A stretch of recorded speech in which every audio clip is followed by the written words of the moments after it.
नमस्कार, मैं हूं परवीन और आप सभी का हमारी स्पेशल रिपोर्ट में बहुत बहुत स्वागत है। 5 राज्यों के विधानसभा चुनाव के नतीजे आने के बाद देश में एक बार फिर इंडिया गठबंधन को लेकर सियासी सरगर्मियां तेज हो गई हैं। इंडिया गठबंधन में शामिल दलों ने इन नतीजों पर कहा है कि इसका असर 2024 के चुनावों में नहीं पड़ेगा। वहीं बीएसपी प्रमुख मायावती ने भी इन चुनाव नतीजों पर हैरानी जताई है। साथ ही इंडिया गठबंधन में शामिल होने का संकेत भी दिया है।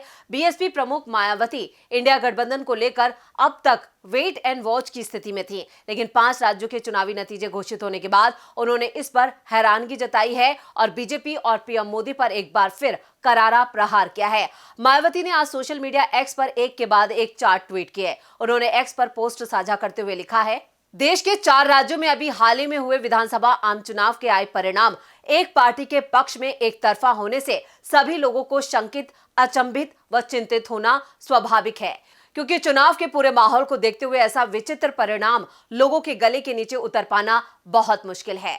मायावती यही नहीं रुकी, उन्होंने आगे लिखा है। अपने दूसरे पोस्ट में उन्होंने लिखा, पूरे चुनाव के दौरान माहौल एकदम अलग व कांटे के संघर्ष जैसा दिलचस्प, किंतु चुनाव परिणाम उससे बिल्कुल अलग होकर पूरी तरह से एक तरफा हो जाना, यह ऐसा रहस्यात्मक मामला है जिस पर गंभीर चिंतन व उसका समाधान जरूरी। लोगों की नब्ज पहचानने में भयंकर भूल चूक चुनावी चर्चा का नया विषय।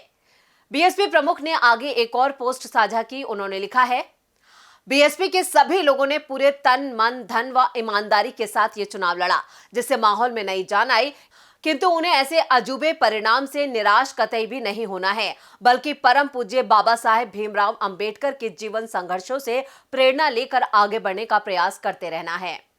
मायावती ने अपने इस ट्वीट में आए नतीजों को लेकर बीजेपी पर गंभीर सवाल खड़े किए, साथ ही साथ चुनाव आयोग पर भी सवालिया निशान खड़ा कर दिया है। मायावती ने एक और पोस्ट साझा की जिसमें उन्होंने लिखा, इस चुनावी परिणाम के संदर्भ में जमीनी रिपोर्ट लेकर आगे लोकसभा चुनाव की नए सिरे से तैयारी पर विचार विमर्श के लिए पार्टी की ऑल इंडिया की बैठक आगामी 10 दिसंबर को लखनऊ में बुलाई गई है। चुनाव परिणाम से विचलित हुए बिना अंबेडकरवादी मूवमेंट आगे बढ़ने की हिम्मत कभी भी नहीं हारेगा।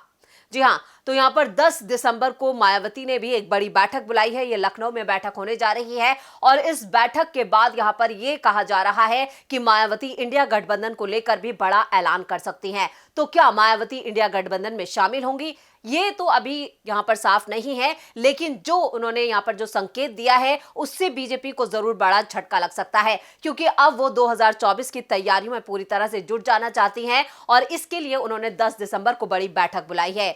अब मायावती के इन ट्वीट से भी साफ है कि उन्हें भी उम्मीद नहीं थी कि इस तरह के नतीजे सामने आएंगे। उनकी पार्टी बीएसपी को भी मध्य प्रदेश, राजस्थान और छत्तीसगढ़ में शर्मनाक हार नसीब हुई है। ऐसे में उनके इस पोस्ट से साफ है कि वो जल्द ही इंडिया गठबंधन में शामिल होने का ऐलान कर सकती हैं और लखनऊ में होने वाली 10 दिसंबर को जो बैठक हो रही है बीएसपी की ऑल इंडिया जो बैठक हो रही है, उसके बाद वो बड़ा ऐलान कर सकती हैं।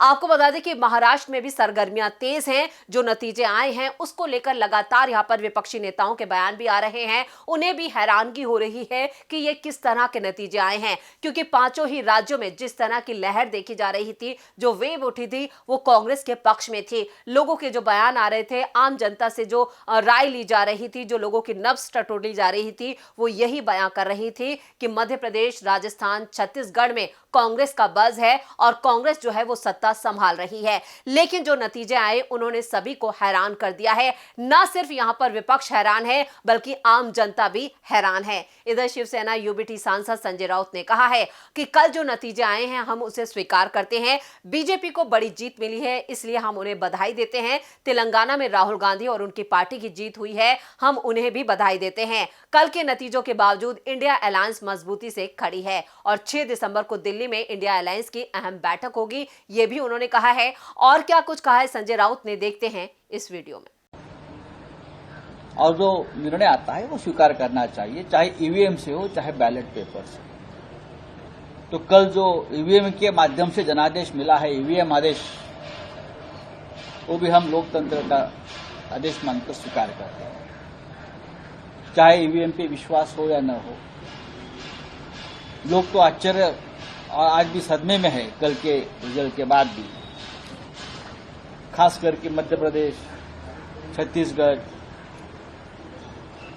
लेकिन ईवीएम का जनादेश है, भारतीय जनता पार्टी को बड़ी जीत प्राप्त हुई है।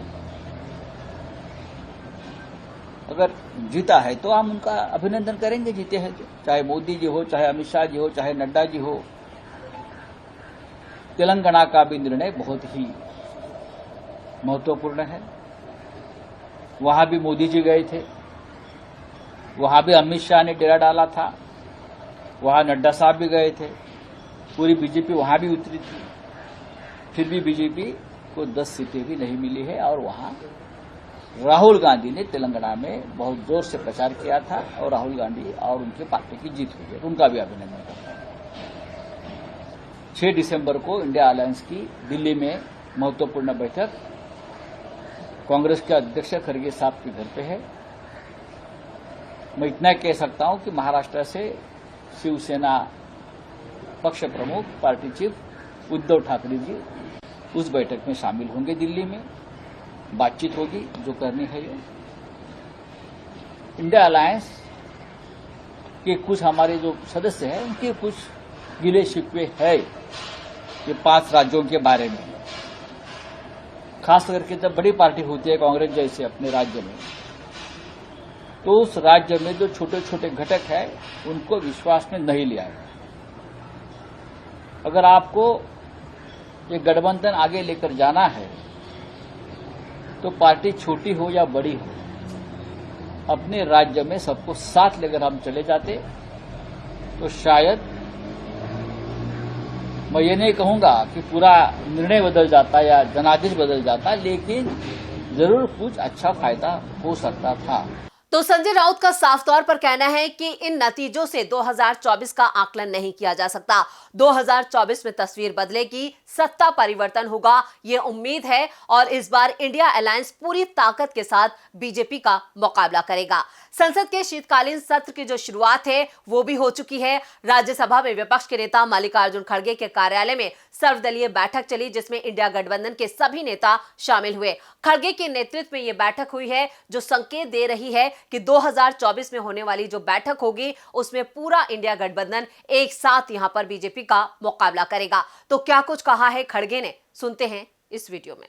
ऑल पार्टी का, तो ऑल पार्टी के मीटिंग में जो डिसाइड होता क्या करना आज क्या नहीं करना, उसके लिए हम बैठ रहे अभी 10 o'clock, 8:45, सॉरी 8:45, तो फिर उसके बाद जो भी होगा।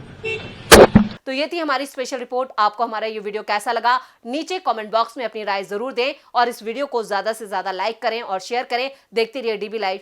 नमस्कार।